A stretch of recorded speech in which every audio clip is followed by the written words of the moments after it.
Le Paris Saint-Germain, tout ça c'est à cause de vous. Quand le PSG passe, ça laisse des traces. Le FC Barcelone qui s'incline 3-1 face à FC Séville. Avant de commencer ce débrief, je tiens à tirer mon chapeau à 2 joueurs du FC Barcelone. Le reste, inadmissible. Monsieur Pedri, comme d'habitude, toujours métronome, le seul qui tente, le seul qui essaye, le seul qui a réussi à être décisif pour... Et Rashford, le seul homme en forme. Et Dieu merci, il est là pour le Barça. Dieu merci. Parce que là, ça serait terrible. Après, on va dire qu'on est sévère avec Araujo. Vous voyez pourquoi je mets pas l'accent quand je parle de lui? Je dis Araujo parce qu'il n'a pas de cerveau. Et ça ne changera pas. Peut-être qu'il va faire 4, 5 matchs où on va se dire, ah, Araujo Prime est de retour. Mais il va retourner, on sait que c'est bêtise. Il n'est pas dangereux. Il a réussi à l'amener vers la ligne. Mais pourquoi il va encore mettre ses pieds pour le faire tomber? Ensuite, Lewandowski. On peut dire tout ce que tu veux, mais là, dans ce match-là, t'as du sang sur les mains. Ce penalty à 2-1, il aurait relancé le Barça. Mais ce penalty, il a complètement anéanti les espoirs du Barça. Et en plus de ça, son match, il est catastrophique. C'est le Lewandowski maléfique, là.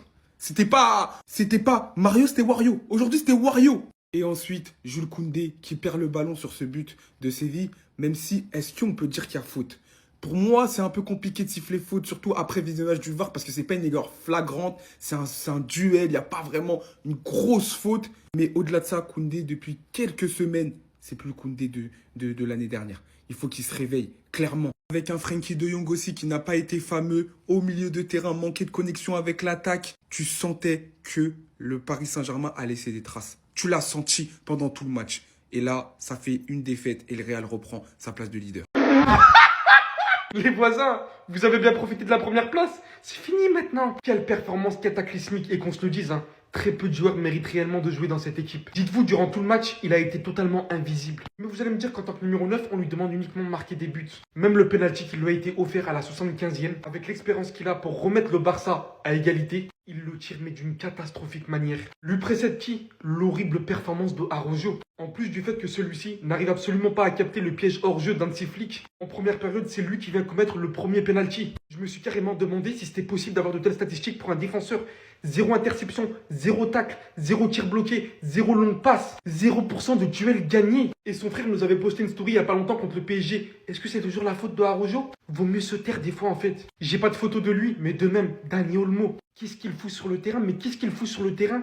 Encore plus autant de temps. C'est tellement une totale remise en question. Est-ce que c'est avec une telle équipe, avec du Gérard Martin de même, que le Barça est censé parvenir à gagner autant de choses cette saison? Sans parler bien évidemment de la Lamine Yamal dépendance qu'on ressent plus que tout au final. Les voisins, mon courage, on n'est pas ensemble. Vous avez pensé que le championnat était déjà gagné parce qu'on avait perdu contre l'Atlético Madrid. Pour vous en remettre mentalement maintenant, bon courage. Alors là, le Barça, ça commence à devenir très critique. Deuxième défaite consécutive avec des mi-temps vraiment catastrophiques. Le Barça que j'ai vu en première mi-temps là aujourd'hui, je crois que c'est l'un des pires que j'ai vu de ma vie. Séville les a roulés dessus, il n'arrive à rien faire. Même de simples passes, c'était compliqué. Et pourtant, au milieu, avec De Jong et Pedri. Mais Pedri, aujourd'hui, malheureusement, lui non plus n'était pas au rendez-vous. Et le fait qu'il n'y ait pas Lamine Yamal ni Rafinha, il se retrouve orphelin devant en attaque. Marcus Rashford, certes, il a marqué ce magnifique but en première mi-temps pour donner espoir au FC Barcelone en deuxième mi-temps. Mais lui non plus en première mi-temps n'était pas terrible. En fait, là, le Barça a vraiment eu la chance que Séville ratait énormément, surtout en première mi-temps. Il y avait beaucoup d'occasions, mais malheureusement, ils les ont mal exploitées. Et j'ai envie de dire aussi, le Barça défensivement, va falloir vous revoir parce que depuis le départ d'Inigo Martinez, il n'y a plus rien qui va. Kubarsi fait n'importe quoi. On l'a vu face au Paris Saint-Germain. Araujo même, on n'en parle pas. Regardez le penalty bête qui part créer. Il n'avait même pas besoin de l'attraper. Cependant, le deuxième but de Séville, on est tous d'accord qu'il y a faute au départ sur Jules Koundé. Malheureusement pour le FC Barcelone, la VAR n'a pas fait son taf encore une fois. Et vers la fin de la première mi-temps, le seul moment où le Barça a fait un pressing, il récupère le ballon et un but qui suit juste après. Le seul moment où ils ont fait un pressing, et pourtant depuis le début ça faisait pas de pressing.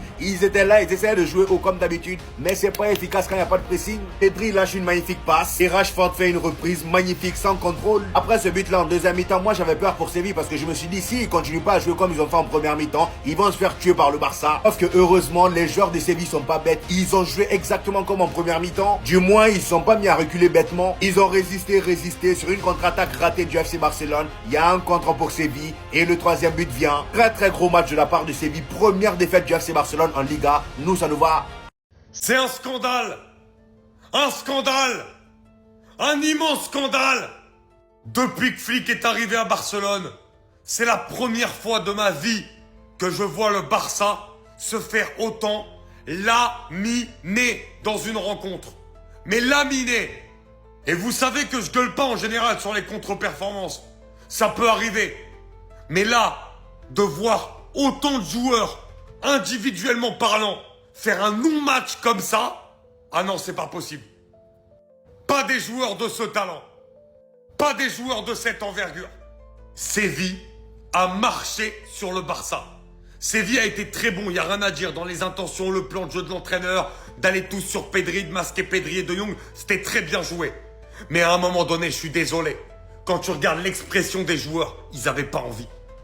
Ils n'avaient pas envie. Et à ce niveau-là, t'as pas le droit d'afficher une aussi non-envie dans ce que tu fais. D'habitude, le Barça, ça presse, ça fait des choses. Ils n'ont pas gagné un duel. Koundé, c'est l'ombre de lui-même depuis le début de la saison. Il gagne pas un duel. Le piège du hors-jeu, maintenant, toutes les équipes savent le lire. Depuis le départ d'Inigo, ça marche plus du tout. De Jong et Pedri, quand ils sont pressés contre le PSG, surtout De Jong, on le voit beaucoup moins. Parce que Pedri, c'est un des seuls qu'on a vu. Et devant, Lewandowski, Torre, inexistant. Inexistant. Dani Olmo, qui est censé faire de bonnes choses face à des blocs bas, inexistant. Mais je vais pas accabler un joueur en particulier. C'est au niveau de l'équipe. Personne n'avait envie. Et ils se sont fait, mais rétamer. Le score est totalement mérité pour Séville. Mais vous allez comprendre quand, pourquoi on est dithyrambique envers cet homme-là. Pourquoi on devient fou quand on parle de cet homme-là. Au-delà du fait qu'il ait 18 ans, qu'il ait gagné 1 euro quand il avait 16 ans, en étant un acteur majeur, qu'il ait fini 2e au Ballon d'Or la saison de ses 17 ans, que c'est le joueur qui te fait le plus frissonner quand il a le ballon. Au-delà de tout ça, aussi jeune soit-il, son équipe est ultra dépendante de lui. Et même si le Barça avec Flick a créé un collectif exceptionnel la saison dernière, eh ben le Barça reste encore ultra dépendante de lui. Rafinha aussi, bien sûr, mais dans les différences pour se créer des actions. Le Barça, ils ont attendu le but de Rashford aujourd'hui contre Séville pour se créer la première occasion de but. Vous pensez vraiment que s'il était là, ils auraient attendu la 45e pour se créer une occasion? Et vous savez très bien que c'est faux. Jamais de la vie. Parce que celui qui fait des différences, celui qui amène le danger, et on l'a vu lors de son entrée à la Sociedad, on l'a vu lors du début du match contre le PSG alors qu'il était que sur une jambe. Le Barça est ultra dépendant de Lamine Yamal. Malgré le fait qu'ils aient un beau collectif, malgré le fait que c'est une bonne équipe. Sans Lamine Yamal, et on l'a vu la saison dernière, quand le Barça a eu une période de trou au mois de novembre, il n'était pas là. Il gagnait plus un match. Le Barça a une Lamine Yamal dépendance, que vous le vouliez ou non. Ça y est, venez encore me dire. Venez me dire que le Barça, sans Lamine Yamal, sans Rafinha. Venez me dire, venez.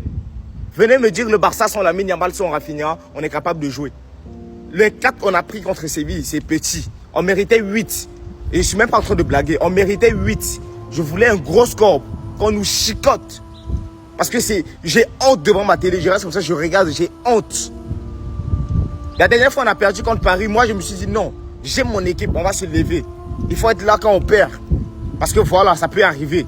Mais ce qui s'est passé contre Séville, là, ça ne peut pas arriver. Pas contre le Barça. On est là ici, on critique le Real. On est là ici, on critique Liverpool. On est là ici, on critique un tel qui n'arrive pas à jouer. Pour venir offrir cette performance-là. Avec tous nos titulaires. En fait, c'est que... Anti-Flick, bouge-toi. Anti-Flick, bouge-toi. Parce que là, je pense que tu commences à en faire un peu de trop. Araro, tu commences à en faire un peu de trop. Olmo, tu commences à en faire un peu de trop. Ok. Il n'y a que Pedri aujourd'hui. Il n'y a que Pedri aujourd'hui. Tout le reste là. Allez vous faire foutre. Il n'y a que Pedri aujourd'hui. C'est grave. Séville nous a mangé. On méritait d'en prendre 8. On a pris 4 seulement. On méritait d'en prendre 8. Anti-Flick là. Là, aujourd'hui, tu as pris une leçon. Luis Enrique n'a pas bien réussi. On méritait 8 aujourd'hui. En disant, je prends Pedri, le reste, allez vous faire foutre. Tous. Allez vous faire foutre.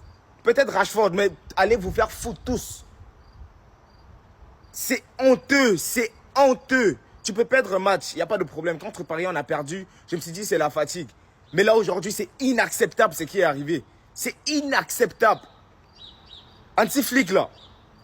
Je ne vais pas remettre tout en question. Mais là, après la trêve, il faut que tout change. Je vais faire une autre vidéo pour parler de toi. Mais Pedri, je te retire du lot. Et tout le reste, là, qu'ils aillent se faire foutre. De A à Z. Voilà.